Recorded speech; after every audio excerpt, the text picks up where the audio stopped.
Una kong dinala ang nobya ko sa bahay. Sobrang bait niya. Pagkapasok pa lang niya, nagsijaji. Nagsimula na siyang tumulong sa mga gulay at napakakaakit-akit niya. Mukhang tuwang-tuwa ang nanay ko. Pwede bang gumamit ng banyo? Sige, tuloy ka. Nandyan lang sa banda roon.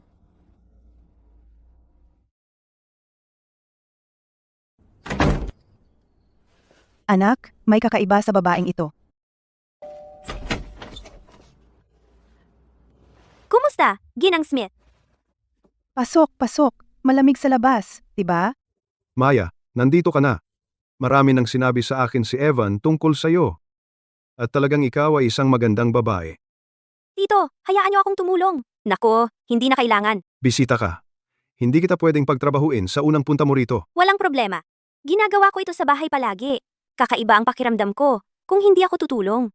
Sige, tulungan mo ako sa mga gulay. Sa bahay na ito, ang pagluluto ay sa tito mo lang. Ang mga ngiti sa mga mukha ng mga magulang ko ay hindi nawala. Mukha silang napakasaya. Talagang gusto nila ang magiging manugang na babae. Nanay, tigilan mo ang pagbibiro. Ang galing ni Maya, di ba? Hindi ako nagbibiro. 20 taon na akong pulis. Nakakita na ako ng mas maraming tao kaysa sa mga hapunang nakain mo. May kakaibang amoy siya. Hindi pa bango. Ibigay mo sa akin. Pumasok ka na.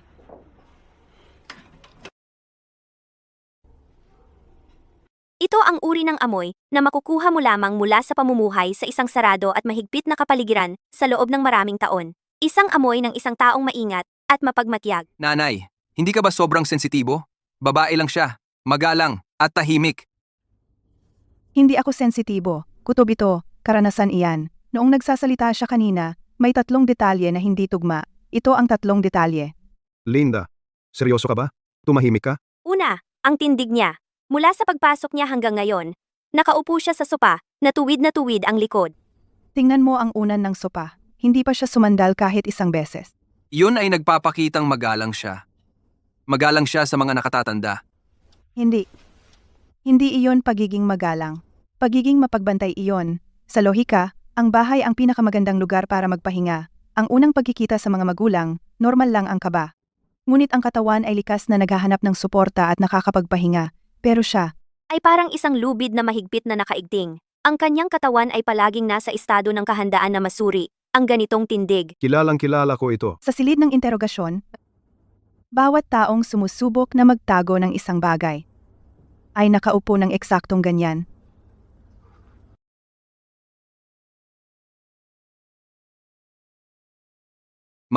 Malayo naman iyan. Baka magalang lang siya, elegante. Alam mo, Maaaring elegante ang isang tao, pero ang mga likas na reaksyon nila hindi nagsisinungaling. anong likas na reaksyon? Pangalawa, tandaan mo? Nasa kusina lang ang tatay mo kanina at aksidenteng nakabagsak ng mangkok. Oh, tumalon kaming dalawa. At naalala mo ba? Kung paano ang reaksyon ninyong dalawa ay magkaiba?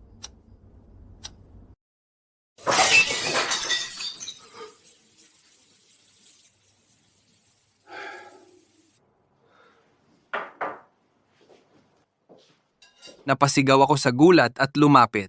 Si Maya? Nagulat din siya, di ba? Kumibot ang balikat niya. Hindi. Mali ang intindi mo. Normal ang reaksyon mo, gulat at pag-aalala. Nakarelax at bukas ang katawan mo. Pero siya hindi. Nang mabasag ang mangkok, Ang unang reaksyon niya ay hindi sumigaw ng malakas, ay hindi tumingin sa kusina. Ang buo niyang katawan, parang tinusok ng karayom, ay agad na nanigas at nagsara. Bumaba ang mga balikat, matigas na leeg, at ang mga kamay ay bahagyang mahigpit na hinawakan ng dahon ng repolyo. Tito, ayos ka lang. Ang galaw na iyon ay napakabilis na halos hindi mo ito makita, pero sigurado akong nangyari iyon. Iyon ay isang lubhang matinding reaksyon sa tensyon, parang isang ibong nakahawla ng maraming taon. Ang reaksyon ng isang nagulat na ibon, alam mo, ang mahalaga ay mabilis magbago ang ekspresyon niya. Pitik! Parang binuksan ng ilaw. sa lahat ng mga taon ko bilang detective, kapag nagulat ang isang normal na tao, ang ekspresyon nila ay dumadaan sa isang proseso mula sa gulat hanggang sa kalmado. Mabilis niyang kinontrol iyon. Ipinapakita na ang pagkontrol sa ekspresyon niya ay likas sa kanya. Anong uri ng tao ang kailangang magkaroon ng kontrol sa emosyon bilang likas?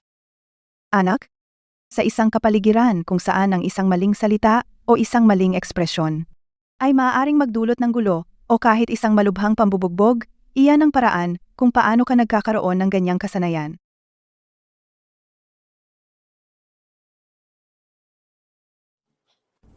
Pero ang huling detalye, ang siyang nakamamatay.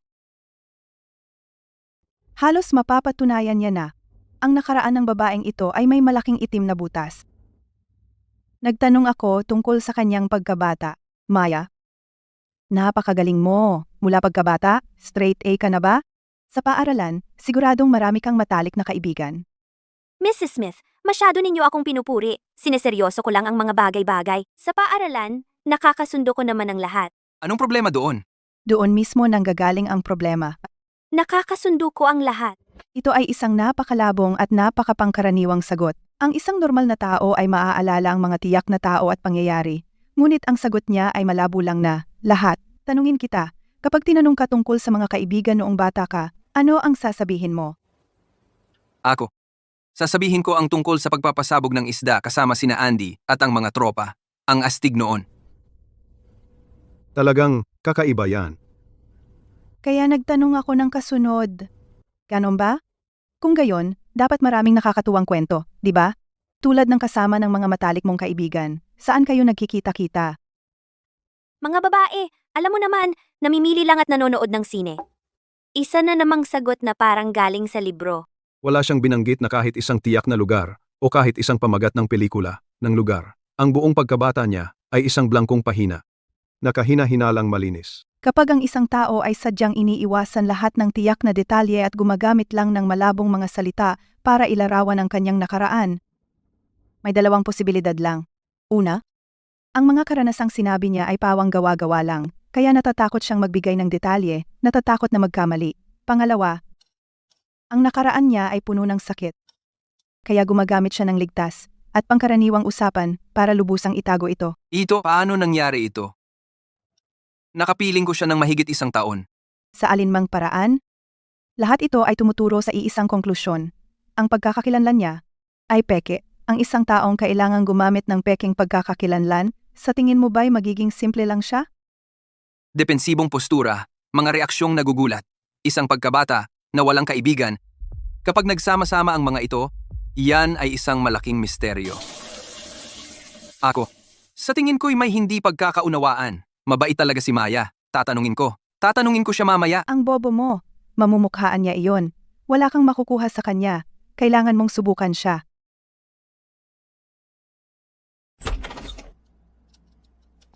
Pasensya na Mr. at Mrs. Smith, matagal na ba kayong naghihintay?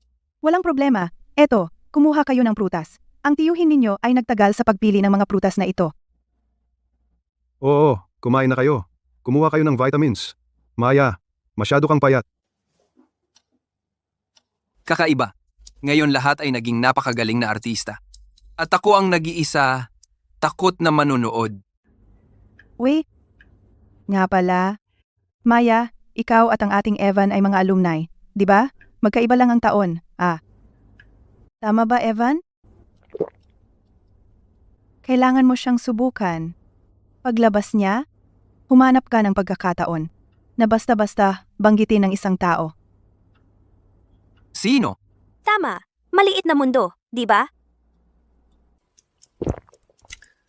Nga pala, may kaklase ako noong high school na si Paul. Kalaunan ay nakapasok din siya sa eskwelahan mo. Siyempre, hindi naman siya totoo. Ang punto ay, kailangan mong bantayan ang reaksyon niya. Isang normal na tao ay sasabihin lang na hindi nila siya kilala o hindi nila siya maalala. Pero kung may sala ang tao at sanay ng magsinungaling, Nasa taon ko siya sa Departamento ng Computer Science. Kilala mo ba siya? Paul?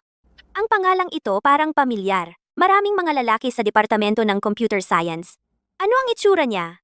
May mga natatanging katangian ba siya? Baka nakita ko na siya pero hindi ko maalala ang pangalan. ang taong may sala ay susubukang ibalik sa iyo ang tanong. Tama ang nanay ko. Hindi niya ito itinanggi. Tinitest niya ako. Hinihingan niya ako ng karagdagang impormasyon. Evan. Evan, Oh, siya. Napakatagal na noon. Imposibleng maalala niya ang lahat. Oh, babae lang si Maya. Paano niya maaalala ang mga pangalan ng mga lalaki sa departamento mo? Oo. Mahina talaga ang memorya ko. Ang kamangmangan ay kaligayahan. Hindi maaalala ang mga problema, di ba?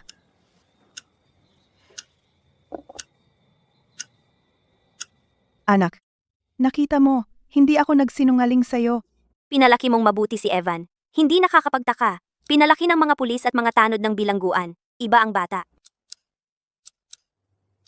Anak, sinabi mo ba kay Maya ang mga trabaho namin bago tayo nag-retire? Oo. Nasabi ko lang na maikli. Teka, kung naging bilanggo noon si Maya, noon nilapitan niya ako para maghiganti sa mga magulang ko. Evan, gabi na. Kailangan ko nang umuwi. Ay, oo. Hanggang alas 9 tayo nag-usap.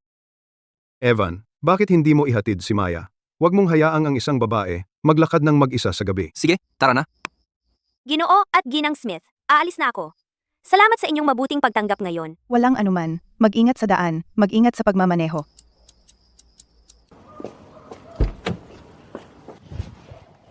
Bukas, may ipapatingin ako sa isang dating kasamahan na sumuri sa mga tala ng mga bilanggo mula sa mga taon ng aking serbisyo. Panatilihin ang lahat ng normal, gaya ng dati. Anong problema? Wala. Sinabihan ako ng nanay ko na ihatid ka ng ligtas sa building mo. Saan ba ang nanay mo nagtatrabaho bilang tanod ng bilangguan? Kino-confirm niya ang ilang impormasyon. Sa totoo lang, hindi ako sigurado. Hindi ako masyadong nagtanong. Anong problema? Hindi ko mabubunyag ang iba pa tungkol sa mga magulang ko. Nagtataka lang. Pakiramdam ko, matalas ang nanay mo. Yung tipong nakababasa ng tao sa isang sulyap. Medyo natatakot ako sa kanya. Uy, mayroon bang mga talagang nakakatakot na bilanggo? Yung tipong mukhang normal sa labas, pero mapanganib pala? Ano ba talaga ang gusto niya sa mga magulang ko? Masyado kang nagbabasa ng mga nobela, di ba? Tara na, ihahatid na kita. Bilangguan ito ng mga babae. Di ba? Ikaw, paano mo nalaman? Sinabi mo sa akin dati. Bakit mas mahina pa ang memorya mo kaysa sa akin? Talaga? Hindi ko talaga maalala. Ano ang ilalabas niya? Kutsilyo? Isang bote ng hindi kilalang likido? Nabasa na niya ako. Ngayon, gagawa na siya ng hakbang.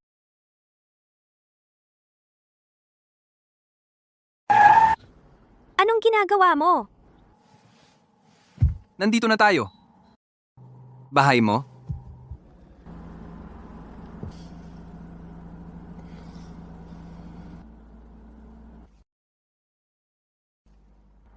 Eto, para sa'yo. Ano to? Kumuha ako ng pananggalang na anting-anting mula sa isang templo para sa'yo. Hayaan mong isuot ko ito para sa'yo. Bakit ka kabado? Hindi ito bomba. Ang tali na ito. Ako mismo ang gumawa. Inubos ko ang oras sa pagsunod sa tutorial. Maraming beses kong natusok ang mga daliri ko. Akala ko sasakalin niya ako. Pero nilalagay niya lang pala isang pananggalang na anting-anting sa akin. Huwag mong tatanggalin, ha? Kung tatanggalin mo, hindi na ito gagana.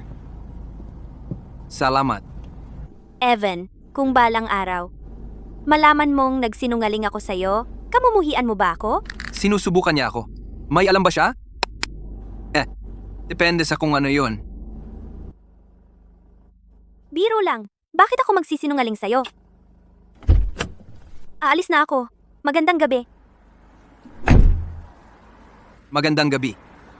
Ang isang taong gustong pumatay sa'yo, hindi ka bibigyan ng pananggalang na anting-anting. Pero, kung may taong kayang magpalit ng ekspresyon, gaya ng isang switch, kaya bang ang pag-ibig ay isang pag-arte rin? Nanay, tatay. Naniniwala ka na ba ngayon?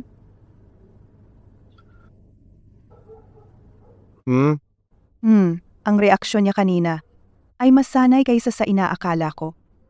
Kaya ang isip niya ay nagsanay ng hindi mabilang na beses kung paano harapin ang ganitong biglaang pagtatanong. Hindi na ito simpleng pagsisinungaling. Ito ay instinto na hanggang sa buto. Linda, baka tayo'y nag-iisip ng sobra dahil gusto lang niyang magpakitang tao sa harap natin? Arthur, hindi mo pa ba nakikita? Ang pag-iisip ng normal na tao ay nakabase sa kung ito ay totoo o hindi, ngunit ang pag-iisip niya ay tungkol sa kung paano sasagot batay sa pagsusuri ng panganib. Noong sumagot siya sa tanong tungkol kay Paul, hindi niya iniisip kung kilala niya ito, kundi mabilis na nagpapasya kung paano sasagutin upang manatiling ligtas. Anong impormasyon ang nasa kabila? Mas delikado bang aminin na hindi ko alam o magpanggap na alam ko? Ang ganitong uri ng pag-iisip ay pinakakaraniwan sa dalawang uri lang ng tao. Una, mga nangungunang espiya. Ang pangalawa, mga takas na nagpupumilit sa binggit ng kamatayan kung saan ang isang maling hakbang ay nangangahulugang mapapahamak sila. Ano bang itatago ko? Natatakot ka bang mayroon akong itinago na relasyon? Hindi ka ba nagtitiwala sa akin? Hindi iyon ang dahilan. Gusto kong patunayan ng sarili ko na talagang wala akong itinatagong relasyon. Sige, nagbibiro lang ako. Alam kong ang pagsusuri bago ang kasal ay hindi tungkol sa kawalan ng tiwala sa pagitan natin, kundi tungkol sa pagiging responsable para sa ating pagsasama. Ito ang huling pagkakataon para sa dalawang tao na magkumpara ng impormasyon bago magpasyang gugulin ang natitirang buhay nila ng magkasama. Ikaw, buti naman at hindi mo ako naintindihan ng mali. Sasabihin ko rin sana na ang aming kumpanya ay may pakete ng pagsusuri sa kalusugan na mas komprehensibo. Sige, ano ang kailangan mo sa akin? Perpekto. Tapos, ipapadala ko muna ang mga ito sa iyo. Kung may idadagdag pa, ipaalam mo sa akin ngayong hapon. Sige, ipapadala ko muna ito sa aming administrasyon. Kain tayo. Pagkatapos ng hapunan, manonood tayo ng sine. Kalahating araw na. Bakit hindi pa tumatawag si nanay? Nagmamadali ka ba? Palagi kang tumitingin sa cellphone mo. Hindi. Natatakot akong baka gabihin at maistorbo ang pahinga mo. Ay nako, naiwan ko ang bag ko sa sinehan. Hintayin mo ako. Mabilis lang ako.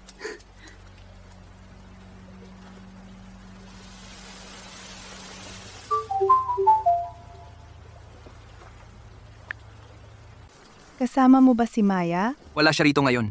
Naka-headphones ako. Nagpasuri ako ng ID. Ano ang nalaman mo? Ang numero ng ID na ibinigay mo sa akin ay totoo. Ang may-ari ng numerong ito ay may pangalan ding Maya. Ang rehistradong tirahan at petsa ng kapanganakan ay tugma lahat. Sabi ko sa'yo, malamang na nagkamali tayo ng intindi kay Maya. Masyado tayong nag-isip. Hindi, tingnan mo ito. Ang larawan sa arkibo ay talagang hindi ang babaeng dinala mo. Magkamukha lang sila. At saka, ang totoong tala ni Maya ay nagpapakita na 5 taon na ang nakalipas. Opisyal siyang naitala bilang isang nawawalang tao. Kanino ka? Nakikipag-usap? Bumalik siya. Huwag mong tanggalin ang headset. Hayaan mo akong magsalita. Nagbi-video call ang nanay ko. Maya, sinabihan ko ang batang ito na huwag masyadong magtagal sa mga date sa gabi. Nag-iiwan ito ng masamang impresyon. Ayos lang po, Ging Smith. Katatapos lang naming manood ng sine. Ihahatid niya ako pa uwi. Halika rito minsan para sa hapunan. Ipagluluto kita ng paborito mong adobong baboy. Sige po, Gingy. Smith. Akala ko palihim kang tumatawag sa ibang babae. Siyempre hindi. Tara na. Ihahatid na kita. Kung hindi siya ang totoong Maya, sino ang nasa tabi ko? Bakit niya inaangkin ang pagkakakilanlan ng isang nawawala? Ang totoong Maya, buhay pa ba siya? O patay na? Kahit na ngayon pa lang hindi natin lubos na kayang kumpirmahin ang katotohanan, may ilang mga bagay na sigurado tayo. Una, ang Maya na ito, nakilala mo ay isang ganap na sinungaling. Ang pangalan niya, ang pagkatao niya, ang nakaraan niya, lahat ay peke. Pangalawa, ang pagkatao na pinili niya ay pag-aari ng isang nawawalang tao. Ibig sabihin, maaring may kinalaman siya sa kaso ng pagkawala ng totoong Maya o kaya'y gusto niyang gamitin ang pagkakakilanlang ito na hindi na muling lilitaw upang itago ang kaniyang tunay na nakaraan. Kahit na ano pa man ang panganib na dulot niya ay higit na malaki kaysa sa inakala natin. Kaya ano ngayon? Tatawag ba tayo sa pulis? Batay lang sa ating mga hinala at impormasyon mula sa hindi opisyal na mapagkukunan na nalaman natin, wala tayong ebidensya o dahilan para tumawag sa pulis. Hindi sila magbubukas ng kaso. Mas importante, kung tatawag tayo sa pulis, malalantad agad tayo. Wala kang ideya kung ano ang pinagmulan ng babaeng ito. Hindi mo alam kung may kasabwat siya sa likuran. Hindi mo alam kung gaano siya kawalang awa. Kung itutulak ng masyado, Ano kayang gagawin niya? Anak, sa ngayon, ikaw ay ang pinakamalaking pain at nasa pinakamalaking panganib. Kung maramdaman niya na alam natin ang sikreto niya, ang unang patatahimikin ay ikaw. Patatahimikin? Kung ganon, ano ang dapat kong gawin? Kailangan nating iparamdam sa kanya na ang ating buong pamilya ay lubos na nasisiyahan sa kanya, na matagumpay niyang niloko tayo, saka lamang siya magiging kampante, at saka lamang tayo magkakaroon ng pagkakataon na makahanap ng butas sa plano niya, para makuha ang matibay na ebidensya na makapagpakulong sa kanya. Hindi ko kaya. Gusto mong magpanggap kaming mapagmahal na magkasintahan sa isang babaeng posibleng mamamatay tao o isang takas? Hindi ko kaya. Sa tuwing nakikita ko ang mukha niya, naaalala ko ang taong nawala ng 5 taon, ang totoong Maya. Kumalma ka, anak. Wala tayong ibang pagpipilian. Ako. Sa tingin ko hindi ko na kayang ipagpatuloy ito, Ma. Mahal na mahal ko siya. Ang mahal mo ay ang Maya na kaniyang ginagampanan. Kaya kailangan mo ring magpanggap. Kailangan mong magpanggap. Hindi ito pagpapanggap. Ito ay para manatiling buhay. Kailangan kong may ipagawa sa iyo. Isang bagay na talagang mapanganib, pero kailangang gawin. Ano? Bukas, gawin mo ang lahat ng makakaya mo para makuha ang kodigo ng unit niya. Kailangan nating pumasok at tingnan.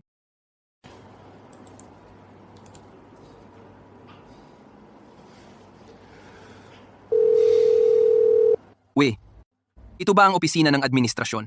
Nasa 17 palapag ako, Unit 1702. Ang kisame ng banyo ko ay tumutulo. Sa tingin ko, may tagas mula sa kapitbahay sa taas, Unit 102. Sana maaari ninyong makontak sila kaagad at sila na ang bahala. Hirap akong makaalis. Sige, titingnan ko kaagad. See ya.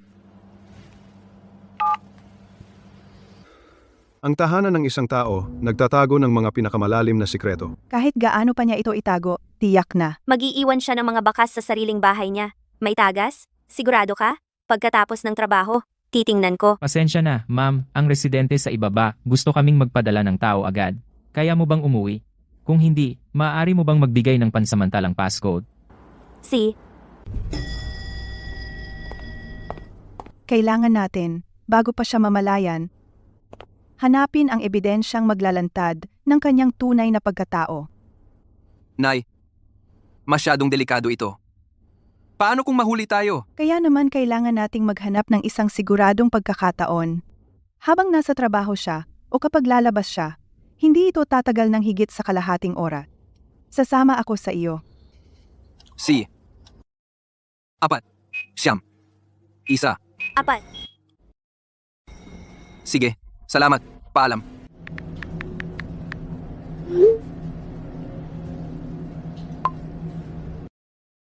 Anong mga sikreto ang itinatago ng kanyang bahay? Tandaan mo, kapag nasa loob na tayo, huwag mong hawakan ang kahit ano. Manatili ka sa likod ko. Sasabihin ko sa iyo kung ano ang titingnan mo. Sa kakatitingin, 20 minuto na lang tayo.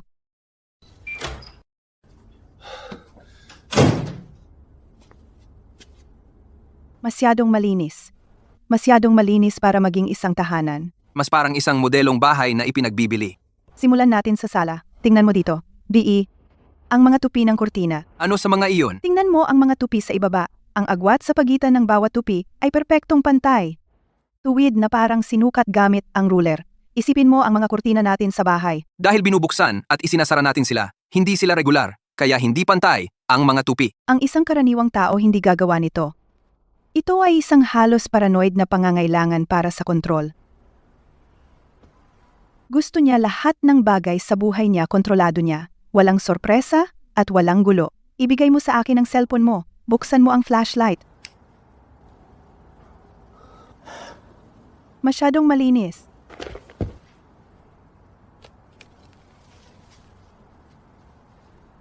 Ano to? Pwede itong DNA na inimbak niya. Ano? Inimbak na DNA? Anong ibig sabihin yan? Naglilinis siya ng anumang bakas na maaaring maglantad ng kanyang personal biometric na datos. Tulad ng mga balat na natuklap at buhok. Gumagawa siya ng kontra pagmamanman. Noong nilinis niya ang kwartong ito, hindi siya gumamit ng vacuum o mop. Lumuhod siya sa sahig at gumamit ng tape para pulutin ang bawat butil ng alikabok at buhok sa bawat sulok. Hindi siya naglilinis ng basura. Naglilinis siya ng mga bakas. At ito ay malamang na ang DNA na inimbak niya, ang DNA ng totoong si Maya. Tapos kukunin natin ito at susuriin natin. Hindi, kailangan nating ibalik. Lahat ng bakas dito, naaalala niya lahat ng malinaw. Kung kukunin natin ito, malalantad tayo.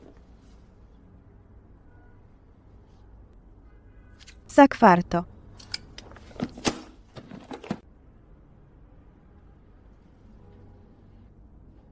Nakakatakot yan. Oo, nakakatakot na napakaayos. Ang sala ay para lang ipakita, malinis at maayos, walang kapintasan. Pero ang kwarto ay para sa kanya.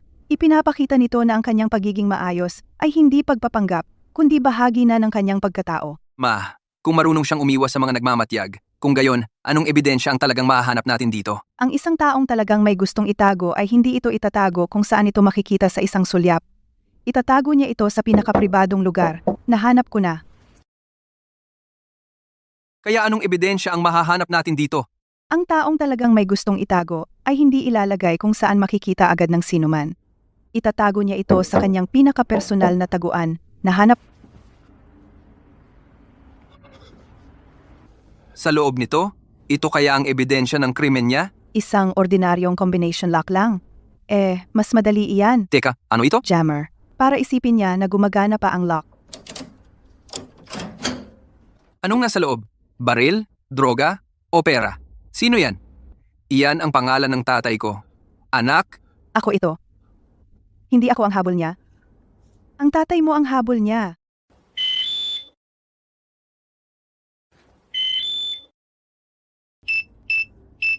Bumalik na siya. Psst.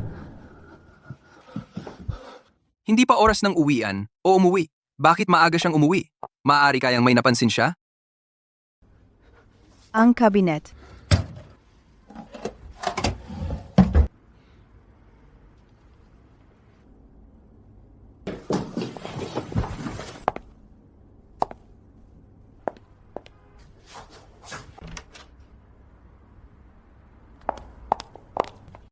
Natatakot siya na ang administrator humawak sa iba niyang gamit. Hindi siya nagtitiwala kahit kanino, kahit langgam.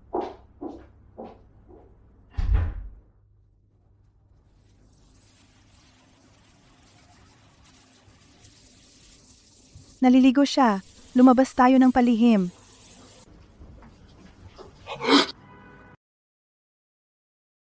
Alam ba niyang nandito tayo? Hinihintay ba niya tayong lumabas? Tama ang nanay ko. Ang babaeng ito ay sobrang mapagkontrol at mapaghinala. Sinusuri niya kung may sino mang gumulo sa mga gamit niya. Si.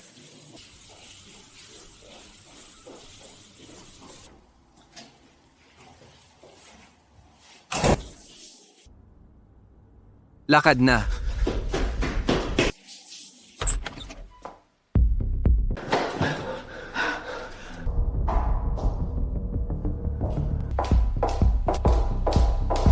Walang oras. Kainis! Walang tao sa hintayan ng elevator, pero maliwanag. Uy, ang tagal mo lagi. Tinawag na ang elevator. Tapos tumae ka? Sige, sige. Tigilan mo na ako. Dito lang, kita mo.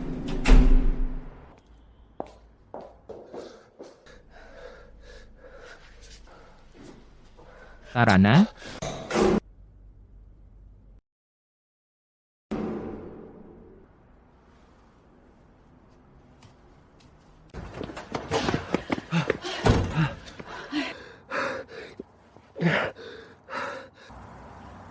Anak, baka nakagalit tayo ng isang halimaw na hindi natin kayang kalabanin.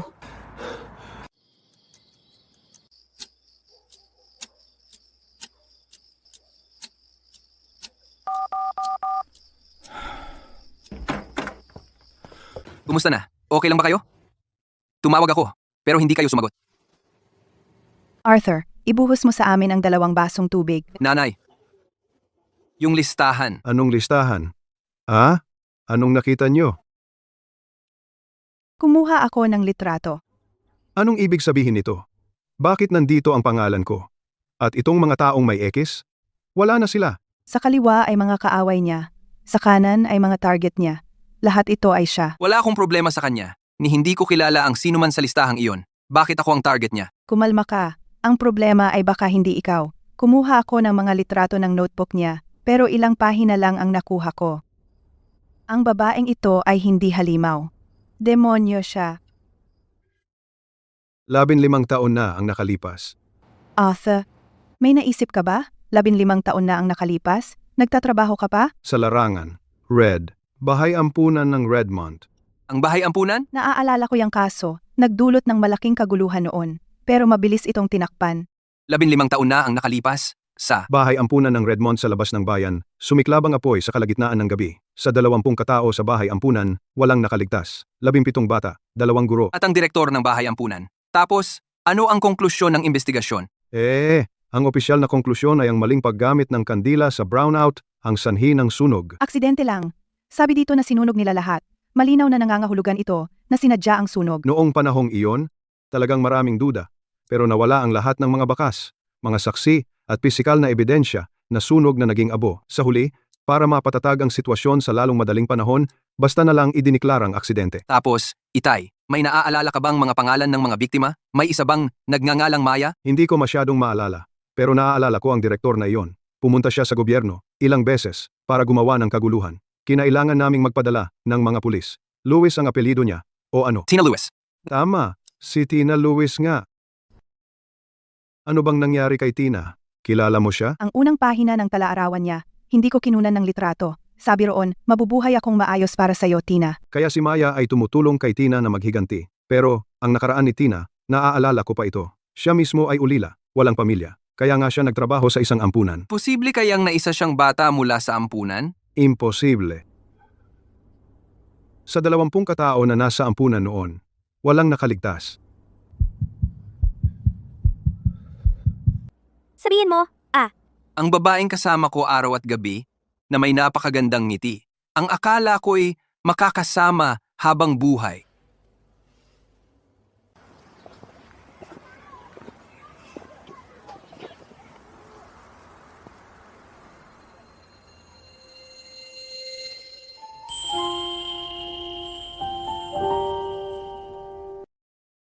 Kung sino man siya, konektado siya sa sunog na ito at kay Tina Lewis. Siguradong sangkot siya. Narito siya para maghiganti para sa mga kaluluwa na nasawi sa sunog na iyon. Siguro, ulila rin siya.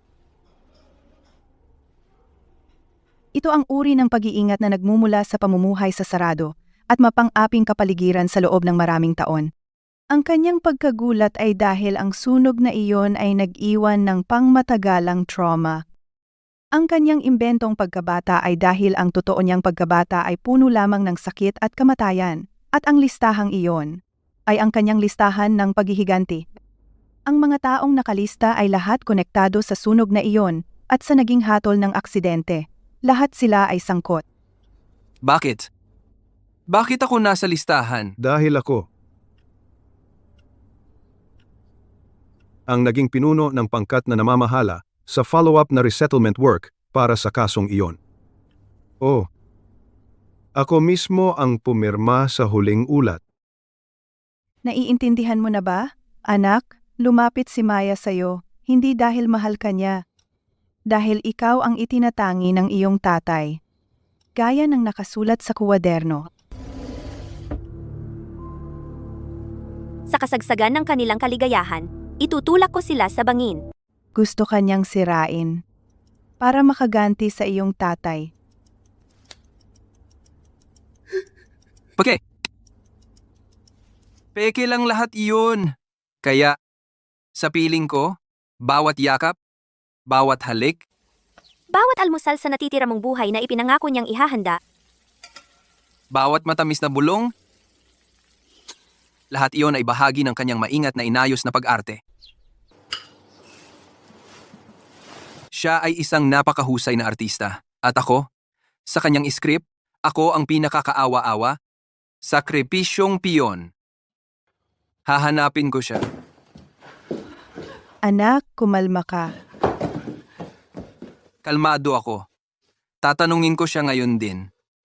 Itanong sa kanya kung bakit ginawa niya ito sa akin. Baliw ka ba? Kung pupunta ka ngayon, naglalakad ka patungo sa kamatayan mo. Anong gagawin ko? Nanay, siya ang unang babaeng gusto kong pakasalan.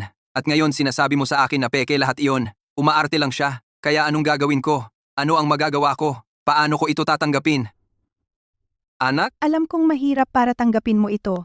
Pero anak, kung mag-isa kang pupunta, hindi mo siya kayang talunin. Nanahimik siya sa loob ng 15 taon at tahimik na pinatay ang 8 tao sa listahan. Sa tingin mo ba, siya ay isang hangal na baliw? Kung susugod ka ngayon, mapipilitan mo lang siyang ipatupad ng maaga ang plano niya sa iyo. Papatayin ka niya at walang makakaalam. Baka ipapaniwala pa niya sa lahat na pagpapakamatay iyon. Pagdating sa buhay at kamatayan, may pakialam ka pa ba sa pag-ibig? Oo, pagdating sa buhay at kamatayan, may pakialam pa ba ako sa pag-ibig? Sa katusuhan, taktika, at kalupitan, hindi ka man lang makapantay sa kanya. Kailangan nating halongkatin ito. Kailangan na tayong tumakas. Nanay at tatay, umalis na tayo sa syudad na ito. Pumunta tayo sa isang lugar kung saan hindi niya tayo mahahanap. Tatakas? Saan ka tatakas? Nakalimutan mo ba ang sabi ng sulat? Kaya niyang malaman ang impormasyon ng lahat. Kahit na tumakas tayo sa dulo ng mundo, masusundan pa rin niya tayo parang anino. Ang pagtakas ay ang pinakamasamang desisyon at ang pinakamabilis na paraan para mamatay. Kasalanan ko lahat ito. Noon, kung nagpumilit lang ako ng kaunti pa, Huli na para sabihin iyan ngayon. Ngayon hindi na tayo makakatakas at hindi na rin tayo makapagtago. Kailangan nating umasa sa ating mga sarili para makakuha ng matibay na ebidensya. Kailangan nating higitan siya sa pagtitiis. At kailangan nating magbago mula sa pasibo patungo sa aktibo. Paano tayo magiging aktibo? Arthur, kailangan mong kumuha ng bagay na pag-aari niya noon para gawin ang DNA test. Mula ngayon, kailangan mong magpatuloy sa pag-arte. Kailangan mong gampanan hindi lang ang papel ng isang nobyong nagmamahal sa kanya. Kailangan mong umaktong mahal mo siya higit pa kaysa dati at magtiwala sa kanya ng higit.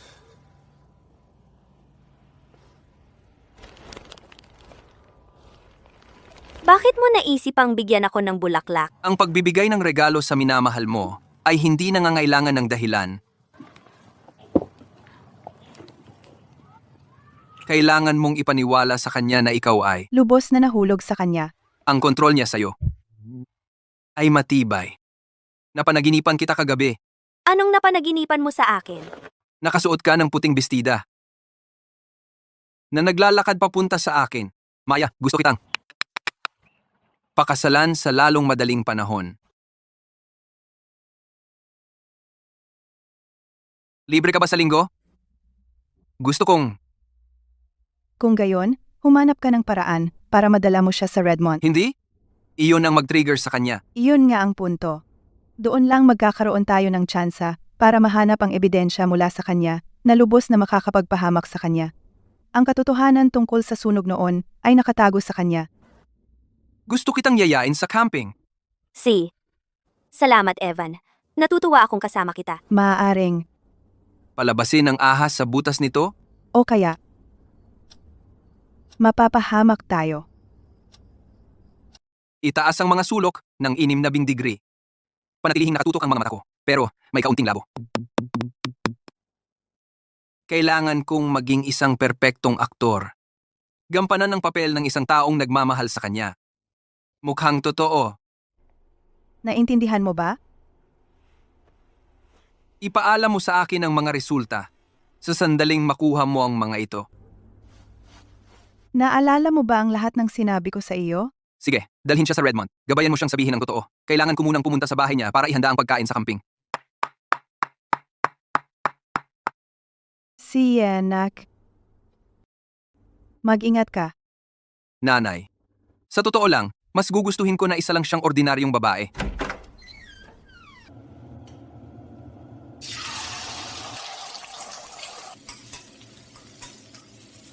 Umupo ka sa sala at maghintay. Itong espesyal na sinangag na lang ang natitira. Ang kanyang pagiging mapangontrol ay pumapasok sa bawat detalye ng buhay.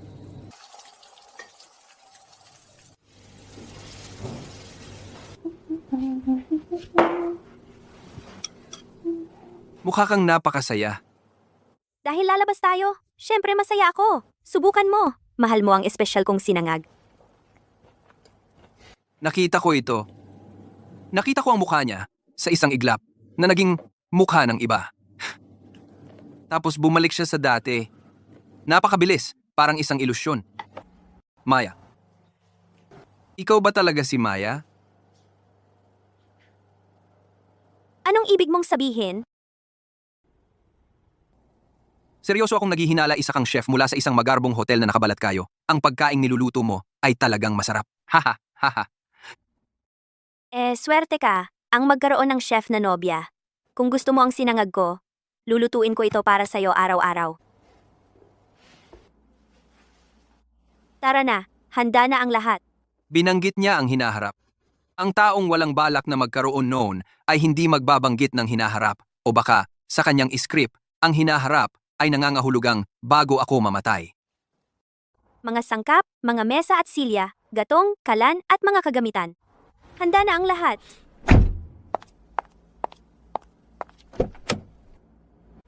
Oo nga pala, hindi mo pa sinasabi kung saan tayo magkamping. Sa labas ng bayan, isang kaibigan ang pumunta doon dati at sinabing maganda ang tanawin. Saang labas ng bayan? Hindi mo malalaman kahit sabihin ko sa'yo. Maliit na lugar lang. Patungo tayo sa Hilaga? Anong mga kampingan ang nasa Hilaga? Malalaman mo pagdating natin doon. Tiyak na nakilala niya ang daang ito. Nagbago ang ekspresyon niya. Hindi galit, hindi takot, kundi isang bagay na malalim at mabigat. Parang tubig na umaagos sa ilalim ng yelo. Hindi nakikita ngunit nadarama. Evan Cooper. Hindi niya ako tinawag na Evan. Tinawag niya akong Evan Cooper. Saan mo eksaktong dadalhin ako? Camping, ha?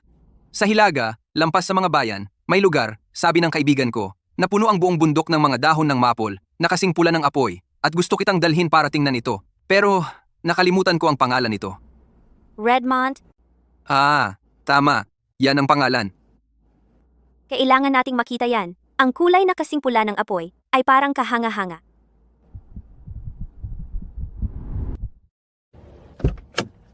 Nandito na tayo. Kita mo? Puro mapupulang dahon ng maple. Oh, maganda para sa litrato. Redmond Tampunan ay nasa kabila ng bundok, kaya kailangan kong maghanap ng dahilan para madala siya doon. Evan, Anong meron?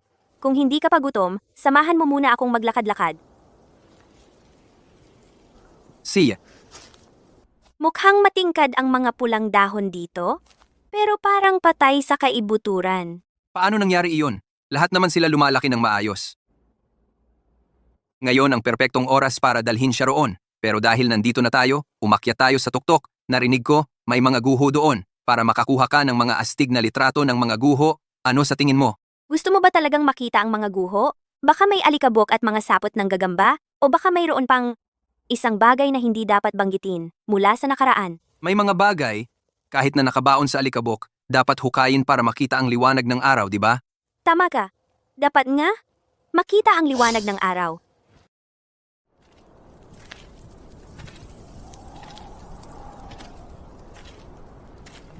Hulaan mo, ang mga markang ito, ano bang nangyari noon? Hindi ko alam. Pero maganda rito para magpa-picture. Hayaan mong kumuha ako ng litrato para sa'yo.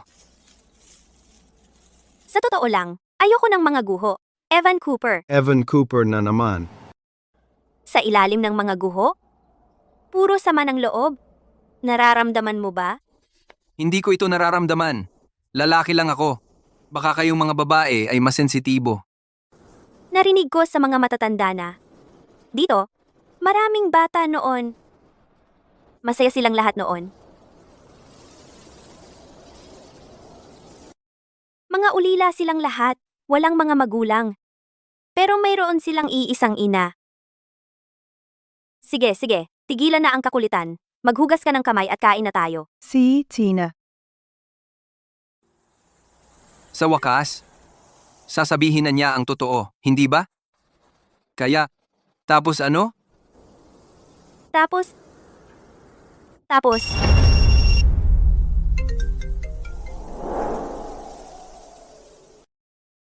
Si mama ko yan. Sagutin ko lang to. Uy, ma, Nagsi-camping kami ni Maya. Anong balita? lumabas na ang resulta ng DNA. Ang tunay niyang pangalan. Ay, si Mia. Ang daming masarap na pagkain na niluto ni Maya.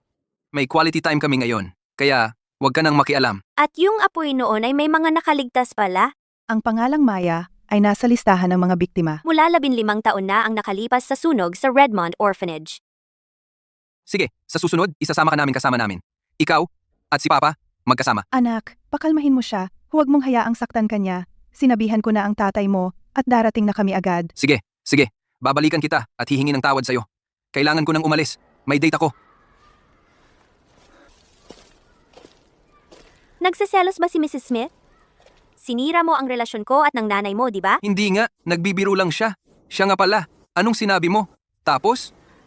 Tapos, isang malaking apoy ang sumunog sa lahat hanggang sa wala. Lahat ng nasa loob na sunog at namatay, 20 tao, walang nakaligtas. Kabilang ang 17 bata, 2 guro, at isang direktor.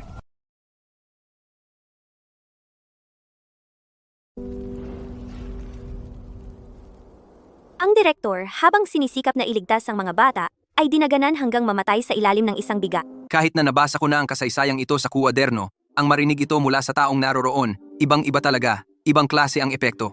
Diyos ko, nakakalungkot iyan. Ano ang sanhi ng apoy na ito? Isang aksidente. Isang apoy na dulot ng paggamit ng kandila habang walang kuryente. Oh, kaya talagang mahalaga ang pag-iingat sa apoy. Pero paano kung hindi ito aksidente? Paano kung may isang tao para magtayo ng hotel para makuha ang pahintulot sa lupang iyon? Sinadyang sindihan ang apoy. At sinuhulan ang taong namamahala? Iniisip mo ng sobra ito. Ano? Anong ebidensya? Mapapatunayan mo ba? God. Oo, kaya ko. May ebidensyang nasunog hanggang abo.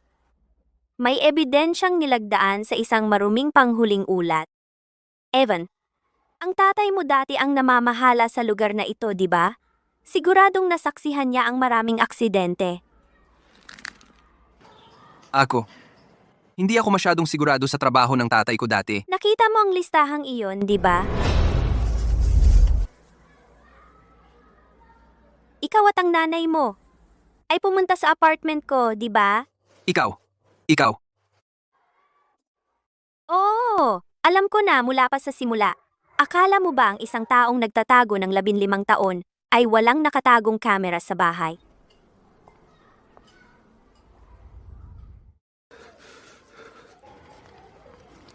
So, ngayon, papatayin mo na ako? Mia.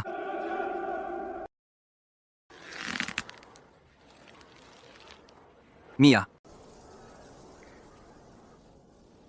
Nalaman mo pa ang pangalan ko. Parang anak ng isang opisyal. ako. Gusto kitang tulungan.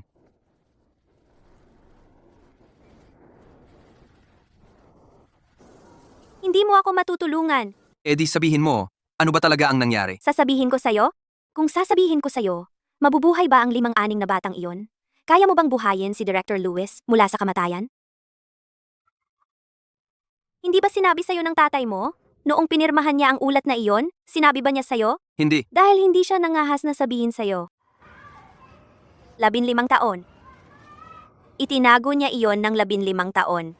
Alam mo ba kung paano ako nabuhay sa loob ng 15 taon? Mia, Hindi mo alam.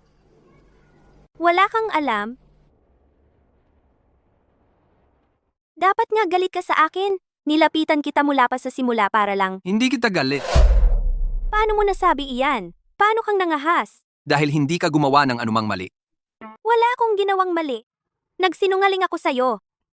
Mula pa sa simula, sa buong panahon, nagsisinungaling ako sa'yo. Ang pangalan mo ay nasa listahan ko. Nilapitan kita para sirain ka. Alam ko, Eh di bakit hindi ka galit sa akin? dahil ang mga dapat kong kamuhian ay ang mga nagtulak sa'yo upang maging kung ano ka ngayon. Eh di dapat mong kamuhian ang tatay mo. Ang tatay mo ay alam na ang huling ulat ay mali at pinirmahan pa rin niya iyon. Parang mga tiwaling opisyal at maduduming negosyante ang tatay mo. Kinuha niya ang pera at nagawa niya ang trabaho. Ang tatay ko? Hindi siya. Hindi gagawa ng ano? Hindi mo naman talaga iniisip. Na wala siyang alam na ginagawa lang niya ang trabaho niya. Alam niya. Alam niya. Alam niyang hindi aksidente iyon. Alam niya kung sino ang nagsunog. Alam niya kung paano ang 17 buhay ay nawala. Pero pumirma siya. Pinirmahan niya ito bilang aksidente. Isang salita lang. Para mabigyan ka at ang iyong nanay, pati ang iyong pamilya, 15 taon ng kapayapaan at kaligayahan. Hindi. Imposible. Wala kang ebidensya. Wala akong ebidensya. Hindi kayang dalhin ng ebidensya ko ang lahat ng tao noon sa hustisya. Kaya kailangan kong gawin ito ng mag-isa. Evan? Para ka lang sa lahat ng pinaghigantihan ko. Walang pinagkaiba. Ang henerasyon ng mga magulang mo kinuha ang pera na nagdulot ng 18 buhay noon para mabigyan ka ng magandang buhay. Babawiin ko bawat piraso, isa-isa. Ipaparanas ko sa mga tiwaling opisyal at maduduming negosyante ang mawalan ng kanilang mga mahal sa buhay, isa-isa. Kaya ikaw? Hindi mo ko minahal. Diba? Alam mo na lahat ito. Bakit ka pa nagtatanong? Gusto kong marinig galing sa'yo. Ikaw ang tanging pagkakamaling nagawa ko. Pero hindi ko mapigilan. Sa nakalipas na 15 taon, lagi akong kabado.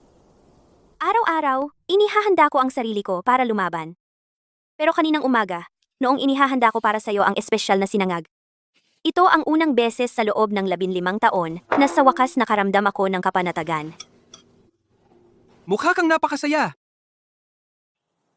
Dahil sa sandaling iyon, nagkaroon ako ng ilusyon na magkaroon ng tahanan. Alam mo ba, mapanganib na senyales iyan Ano? na talagang nahuhulog ang loob ko sa anak ng kalaban. Sa isang segundo, parang ako ay isang normal na babae. Nagluluto para sa kasintahan ko. Hihintayin siyang umuwi. Pero Pero hindi ka si Maya. At hindi ka normal na babae. tama. Ang pangalan ko ay Mia. Ako ang nag-iisang nakaligtas sa apoy na iyon. Paano si Maya? Pinatay mo ba siya? Hahaha, Evan. Ang pagpatay ay isang napakabastos na paraan. Hindi pa ako pumatay ng kahit sino. Ang pangalang Maya ay mula pa 5 taon na ang nakalipas. Maya, Maya. Pasensya na. Akala ko ibang tao ka. Akala ko anak ko ka. Ito ang anak ko. Nawawala siya. Kung makita mo siya, pakitawagan ang numero sa itaas. Okay? Ang babae sa larawan na si Maya, mga 70% kamukha ko, mula sa mayamang pamilya, malinis na background, at pareho ang apelyido. Iyon ay isang biyaya. Tulungan mo ako.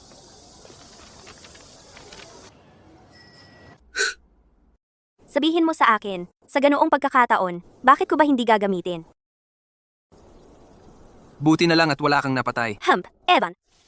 Ang Maya na mahal mo ay isang pagpapanggap lang, isang guni-guni mo lang, isang perpektong kasintahan.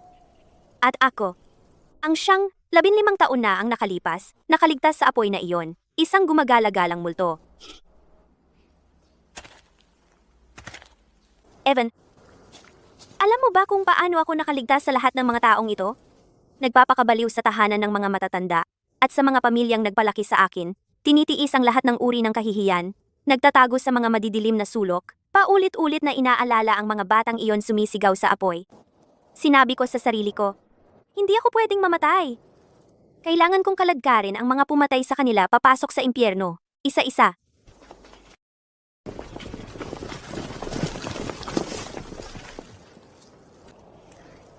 Evan, ang sambong ay sumusubaybay sa kuliglig, hindi namamalayan ang ibon sa likod. Ngunit sa likod ng ibon, may isang batang lalaki na nakatutok ang tirador dito. Binibining Maya. Ibigay mo na yang bagay. Ibigay mo na lang. Sino ka? Ang utak sa likod ng sunog na iyon. Binibining Maya. Ang amo namin ay naghihintay sa iyo sa loob ng 15 taon. Hindi ka ba nagtatago ng iyong pagkakakilanlan? Sa paglipas ng mga taon, inakay ko ang mga kaaway na iyon isa-isa papasok sa mga bitag na inilatag ko para sa kanila. Ang utak na ito ay matagal nang pinagmamasdan ako. Binibining Maya, matalino ka. Kaya alam mo, hindi ka makakatakas ngayon.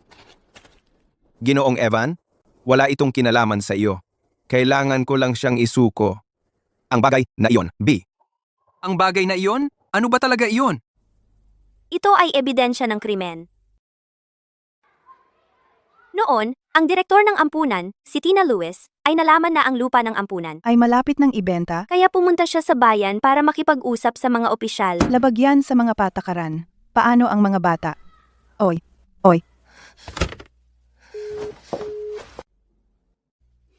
Pupunta ako sa bayan. Isasama ako ni Miss Louise para maglaro.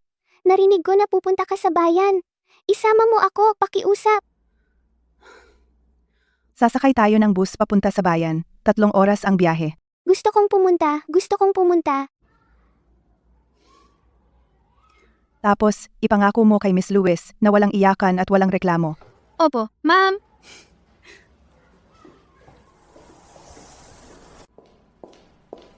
Ang direktor ng opisina ng alkalde. Saan ang opisina niya? 2 pinto, diretso lang. Salamat. Tungkol sa lupa ng Redmond Orphanage, nilagdaan ko na ang pahintulot, gaya ng dati. Bayaran ang natitira gamit ang mga antigo. Mayroon na tayong pahintulot. Pero ang mga tao sa ampunan ay hindi tumitinag. Naasikaso na yan. Mamayang gabi, 10:00. May inayos na akong tao para magsindi ng apoy. Kahit ayaw nilang umalis, mawawala rin yan.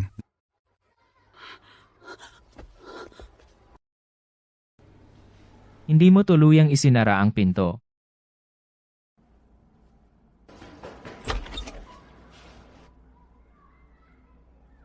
Wala.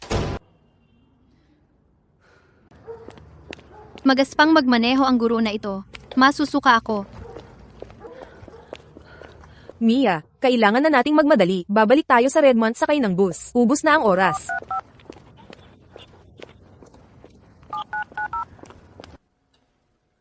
Bakit nawala ng kuryente ng ganitong oras? Miss Harris, ibalik ang mga bata sa kanilang mga kwarto. Magsindi kayo ng mga kandila, sige? Si.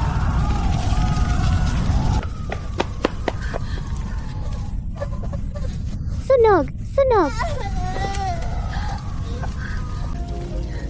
Mia, papasok ako para iligtas sila. Kunin mo ito. Kung di tayo makalabas, magpanggap ka na patay ka rin. Huwag kang magtiwala kahit kanino. Mawala ka, hanggang sa kaya mo nang buksan ang phone na ito.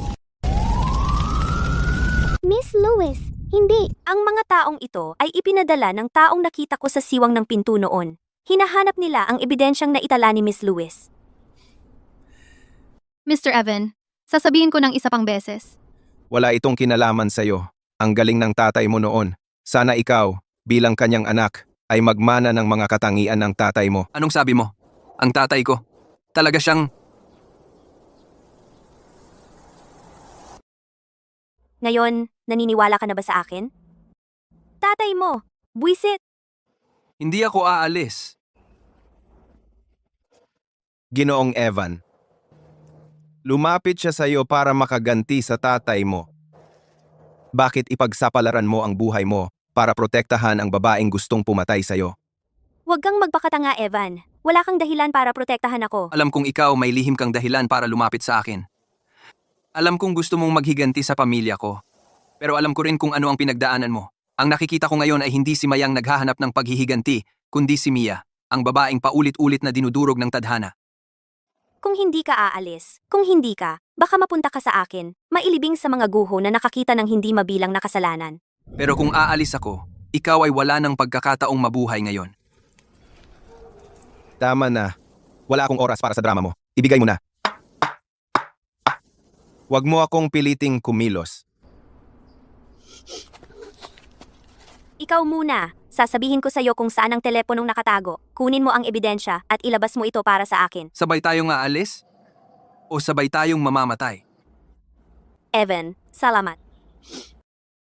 Sabihin mo sa amo mo na kausapin ako. O kaya yung bagay na iyon ay ilalabas sa publiko ng ibang tao. Miss Maya? Hindi mo kayang takutin ang amo namin. Wala akong mawawala. Ikaw ang pumili na patayin ako. Pero yung bagay na iyon, hindi mo ito makikita sa loob ng 15 taon. Ang tinik na iyon ay mananatili sa puso ng amo mo. At hindi na kailanman matatanggal. May mawawala ka rin, hindi ba, Miss Maya? Siya ang anak ni Arthur. Hindi ka ba natatakot na si Arthur ay ibubunyag ang lahat sa publiko? Isang retiradong detektib ay hindi banta sa aming amo.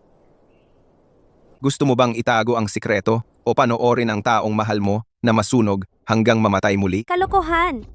Piyon lang siya para sa akin. Hindi ko siya minahal. Hinding-hindi ko siya kayang mahalin. Siya, dahil wala kang pakialam, tapusin na namin siya.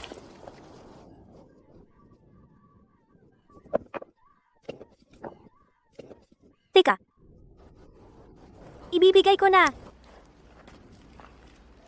Ibibigay ko na.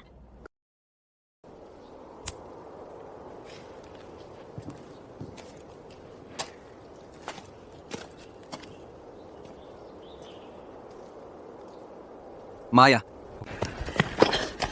Pakawalan ng anak ko. nanay, Isa pa, Tinawagan ko na ang pulis. Papunta na sila rito. Huwag mong hawakan ang anak ko. Sunugin lahat. Hahaha. Sa wakas, nagpakita ka na. Buhusan mo ito ng gasolina. Sino ka? Sino ka ba talaga? Wala ka bang respeto sa batas? Sa paningin niya, siya ang batas. Ang lugar na sinunog niya 15 taon na ang nakalipas, susunugin niya muli. Tama, Victor. Ginoong Victor? Director Victor? Siya ang kasalukuyang chairman ng Apex Group, at siya rin ang utak sa likod ng sunog sa Redmond Orphanage. Victor. Ikinalulugod. Miss Maya, Nabuhusan na lahat. nakatali na lahat. Sunugin na. Huwag mag-aksaya ng oras. Hindi ka ba natatakot na hayaan kong lumabas ang ebidensyang hawak ko? Naniniwala ako na ang pinakamapanganak na lugar ay ang pinakaligtas. Ang ebidensyang hawak ni Miss Maya ay narito lang. Tama ba? Tama ang hula mo. Kung ganoon, sunugin mo. May isa pa akong ebidensya. Victor, Opisyal Arthur. Kumusta ka na? dito mismo, 15 taon na ang nakalipas. Nag-iwan ako ng mga kopya ng ebidensya. Ang mga orihinal, 15 taon na ang nakalipas. Gumawa ako ng mga backup. tatay. Noon? Talaga bang kumuha ng suhol? Anak, mali ako noon. Natakot ako sa mga banta nila. Huwag mo akong ganyanin. Kinuha mo ang pera, hindi ba? Ang perang iyon. Hindi ko ginastos kahit isang sentimo. Miss Maya, inosente, si Evan. Ang perang iyon, idinonate ko lahat sa iba't ibang tahanang pangkapakanan. Ito ang patunay ng aking mga donasyon. Anak, nahihiya ako. Abogado ka ng sibil. Kaya ang ebidensyang ito,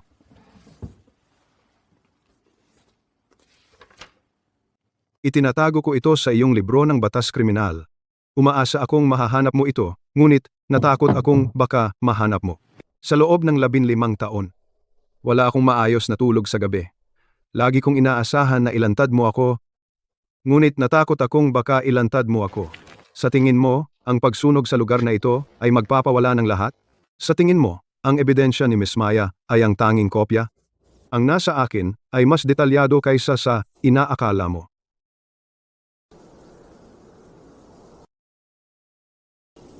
Tatay, noon, pinagbantaan mo ako gamit ang pamilya ko at pumirma ako. Pinirmahan ko ito bilang aksidente. Ang mga buhay ng mga inilibing sa ilalim ng mga labi na ito, dinadala ko sa loob ng 15 taon. Ano? Gusto mo nang magbayad puri ngayon? Hindi pagbabayad puri. Pagbabayad ito ng utang. Gumawa ako ng 3 kopya ng ebidensyang ito. Nasa koreo ang isa, na automatikong ipapadala. Kung sa loob ng 24 na oras, hindi ko ito kakanselahin. Ipapadala ito sa komite ng disiplina. Ang isang kopya ay nasa abogado. Pumirma ako ng kasunduan sa abogado. Kung may mangyari sa akin, ilalabas niya ito kaagad. Victor, may mga tao ka sa pulisya, may mga tao ka sa munisipyo, may mga tao ka kahit saan. Pero hindi mo naisip. Nasa mga panahong ito, may tao pa palang pupunta sa koreo para magpadala ng sulat. Nagpapanggap ka lang. Pwede kang pumusta diyan. Ikaw, Arthur, duwag ka na sa loob ng 15 taon. Bigla kang naging matapang ngayon? Sa tingin mo maniniwala ako diyan? Hindi ka naniniwala sa akin. Kung gayon, sindihan mo ang apoy. Hindi mo ba gustong sunugin ito? Sindihan mo. Pero kung susunugin mo ang lugar na ito, ang kopya sa koreo ay ipapadala pa rin. Hindi mo masusunog ang lahat. Victor, hindi mo kailanman masusunog ang lahat. Amo, malapit na ang mga pulis dito. Sa tingin mo, ang isang ulat mula 15 taon na ang nakalipas. Kayang ibagsak ako? Kung ibabagsak ka man ito o hindi, ay hindi nakasalalay sa akin. Pero kapag naipadala na ang ulat na iyon, kailangan mong magpaliwanag. Ipaliwanag kung bakit ka naroon sa lupaing iyon, at kung bakit mismong gabi nang pinirmahan ang permiso. Nasunog ang Redmond Orphanage. Isang aksidente. Brownout, maling paggamit ng kandila. Sa tingin mo, ang mga taong makakatanggap ng ulat ay maniniwala diyan? Paano ang anak mo? Hindi ka ba natatakot? 15 taon na akong natatakot. Ngayon gusto kong malaman niya na hindi duwag ang kanyang ama. Umatras.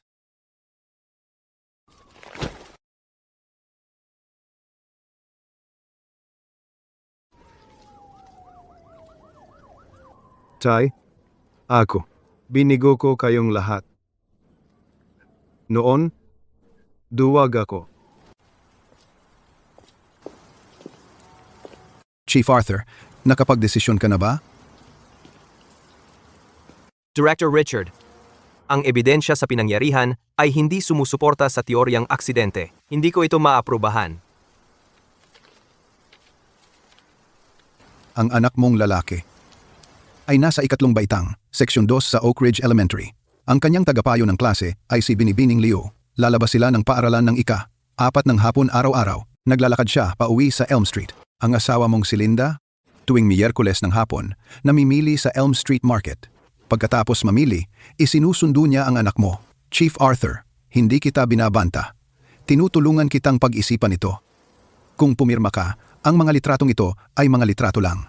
Kung hindi ka pumirma, ang mga litratong ito ay maaaring maging mga litrato ng libing.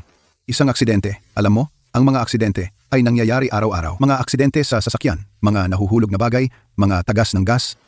Hindi mo alam.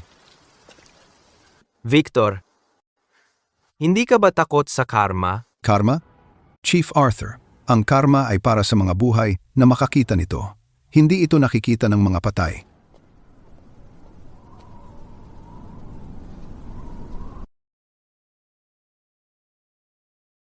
Hindi ko siya patatawarin. Hinding-hindi. Bakit mo sinabi na susuko ka? Dahil ang ginawa ko ay hindi rin tama. Ang mga tao sa listahan, hindi ko mismo sila pinatay. Pero inilagay ko sila sa bitag, hinayaan kong ilantad nila ang sarili nila, hinayaan kong sirain nila ang isa't isa. May ilan sa kanilang namatay, may ilang nabaliw, may ilang nawalan ng pamilya. Ginawa mo iyon para makapaghiganti. Ang paghihiganti ay hindi sapat na dahilan para lumabag sa batas. Ninakaw ko ang pagkakakilanlan ng isang tao, hinadlangan ko ang hustisya. Ako ang nagplano ng mga bitag na iyon. Lahat ng ito, nagawa ko na, inaamin ko.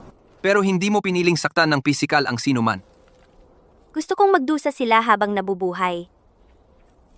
Dahil ang 15 taon na ito para sa akin, ay hindi naiiba sa purgatorio. Evan, salamat. Pero abogado ka.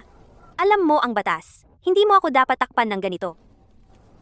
Ako, lilipat ako sa larangan ng batas kriminal. Tutulungan kita. Ako ang bahala sa kaso mo. Ipagtatanggol kita.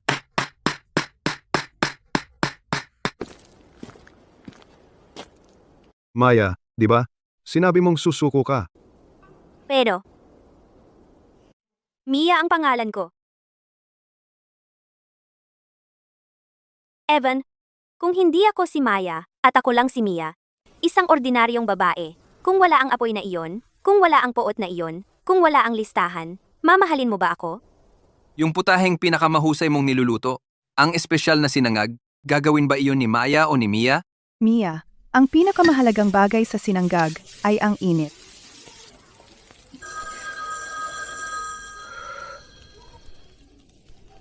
Wow! Masarap ba? Napakasarap! Si Tina ang nagturo sa akin. Kung gayon, ang mahal ko ay palaging si Mia. Oras na para umalis.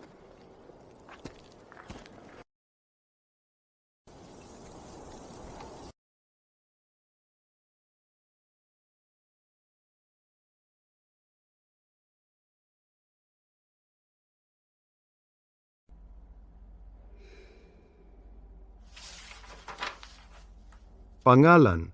Maya. Dating pangalan. Mia! Sa loob ng 5 taon, Gumamit ako ng pagkakakilanlan ng iba. Ano ang layunin? upang mabuhay at gawin ang kailangan kong gawin. Tulad ng ano? Upang mabatid ang katotohanan tungkol sa sunog sa Redmond Orphanage, 15 taon na ang nakalipas. Bayaran ang mga karapat-dapat. Ang mga tao sa iyong listahan. Ethan Hale, Iris Blair, Julian Stone. 12 tao sa kabuuan. Paano mo sila ginawang makuha ang kanilang nararapat?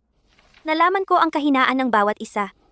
Sa mga gahaman, inakit ko sila gamit ang pera. Sa mga mababangis ang pagnanasa, nagtakda ako ng mga bitag ng tukso. Sa mga duwag, gumawa ako ng gulat. Pinag-away ko sila. Alam na alam nila ang kanilang mga ginawa. Tinulak ko lang sila. Hindi mo ba itinuturing na krimen ito? Alam ko. Kaya nandito ako. Nagsisisi ka ba? Hindi ako nagsisisi sa pagbubunyag ng katotohanan. Ngunit nagsisisi ako sa paggawa nito sa ganitong paraan. Hindi ito gagawin ni Tina. Itinuro niya sa akin ang maging mabait. Ngunit hindi ako nakinig. James, kailan mo nalaman na ang sunog sa Redmond ay hindi aksidente? Kinabukasan pagkatapos mangyari iyon, pumunta ako sa pinangyarihan para mag-imbestiga. Hanggang noon, lahat akala ay aksidente ito. Ngunit nang makarating ako doon, may naamoy akong kakaiba. Anong amoy? Pampabilis ng apoy. Kahit na matagal na itong nasunog, sa ilang lugar, sumipsip ito sa mga puwang ng ladrilyo at hindi nawawala ang amoy. Kung gayon, bakit mo pinirmahan ang ulat ng insidente na nagkukumpirma na ang pinangyarihan ay isang aksidente? Dahil si Richard ay nagbanta sa pamilya ko. Sinabi niya na kung hindi ako pipirma, gagawin niyang maaksidente ang anak ko at ang asawa ko. May ebidensya ka ba? Wala. Harap-harapan niyang sinabi sa akin. Walang recording, walang ibang tao. Pero noong panahong iyon, binigyan niya ako ng mga litrato. Ng anak ko habang pauwi mula sa paaralan, at ng asawa ko habang namimili ng pagkain. Ang mga litratong iyon, itinago ko sa loob ng 15 taon. Sa lalagyan ng mga libro ng anak ko, nakatago sa loob ng librong iyon tungkol sa batas kriminal. Pwede mong kunin ang mga iyon. Bakit mo itinago ang mga litratong iyon? Para ipaalala sa sarili ko ang ginawa ko at kung bakit ko ito ginawa. Nagsisisi ka ba? Araw-araw, gabi-gabi, sa loob ng 15 taon, hindi pa ako nakatulog ng mahimbing. Pero hindi ako nangahas magsalita. Natatakot ako. Natakot ako na baka talagang kumilos siya.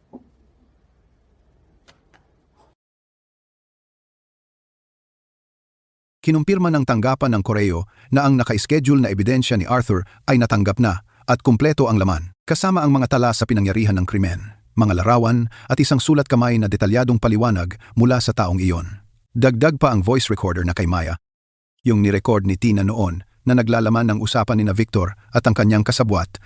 Malinaw na binabanggit ang mahalagang impormasyon tulad ng kikilos tayo ngayong gabi at sunugin ng malinis. Kumpleto na ang ebidensya. Makukulong ba natin si Victor? Nahuli si Richard sa airport kaninang hapon. kinumpiska ang pasaporte niya at bawal na siyang umalis ng bansa. 15 taon. Sa wakas, Linda, ang asawa mo, si Arthur, ay pinaghihinalaang may kapabayaan sa tungkulin at pagtatago ng kriminal. Alam mo ang mga kahihinatnan. alam ko, pero sa huli, ginawa niya ang tama. Humakbang siya at ibinigay ang ebidensya.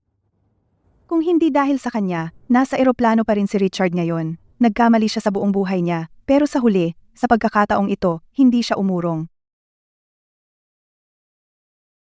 Ang akusado, si Arthur Cooper, ay nagkasala ng pagpapabaya sa tungkulin at pagtatago ng kriminal. Dahil sa maraming pagkakasala, dahil sa kanyang makabuluhang mabuting serbisyo at voluntaryong pagsuko, siya ay sinentensyahan ng 8 taon sa bilangguan. 8 taon. Ang akusado, si Maya, ay nagkasala ng pagnanakaw ng pagkakakilanlan at paghadlang sa hustisya dahil sa kanyang voluntaryong pag-amin. At makabuluhang mabuting serbisyo bago ang pag-uusig, siya ay sinentensyahan ng 3 taon sa bilangguan. Lalabas silang lahat. 3 taon. Maghihintay ka ba? Ang akusado, si Victor Yu, ay nagkasala ng panununog, panunuhol, pang-aabuso sa kapangyarihan, at pagpatay. Dahil sa maraming pagkakasala, siya ay sinentensyahan ng habambuhay na pagkabilanggo. Siya ay binawian ng karapatang pampulitika habambuhay. Isang halimaw na tulad niya, na nakagawa ng napakaraming masasamang bagay, ay makakakuha ng habambuhay, imbes na parusang kamatayan. Matanda na siya. Ang habambuhay na pagkabilanggo, para sa kanya, ay mas malala pa kaysa parusang kamatayan. 15 taon, 16 na bata, 3 guro. Inangkin niya ang napakaraming buhay sa apoy na iyon, ngunit buhay pa rin siya. Buhay, sa bilangguan. Nakaharap sa 4 na pader araw-araw. Tuwing gabi kapag ipinipikit niya ang kanyang mga mata, ang nakikita niya lang ay ang apoy na iyon.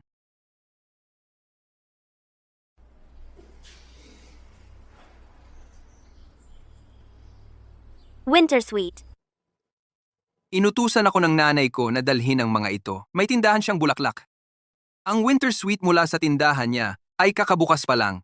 Nabunyag na ang insidente sa Redmond. Nasa balita na ang lahat. Ang katotohanan noong 15 taon ay sa wakas nakita na. Maraming tao ang pumunta sa Redmond. Nang kusang loob, may dalang mga bulaklak at kandila. May mga umiyak sa harap ng mga guho at may mga nakaupo doon buong araw. Tumugon din ang gobyerno. Magtatayo sila ng alaala sa Redmond na may mga pangalan ng 17 bata na nakaukit doon. Kasama rin ang mga pangalan ni Tina at ang 2 pang guro. Maya, Salamat sa pagsasabi sa akin. wala kang kasalanan. Nadala ka ng mga pangyayari at wala kang ginawang mali. Ako ang pumili ng maling landas. Kasalanan ko lahat. Sa lahat ng mga taong ito, nagtiyaga ka. Hindi ka sumuko kahit minsan. Maglaan ka ng oras para makapag-ayos ka. Hindi magtatagal ang mahihirap na panahon.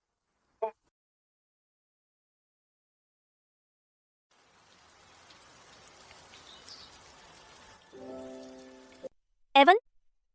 Salamat sa tadyang na iyon na ibinigay mo sa akin noon.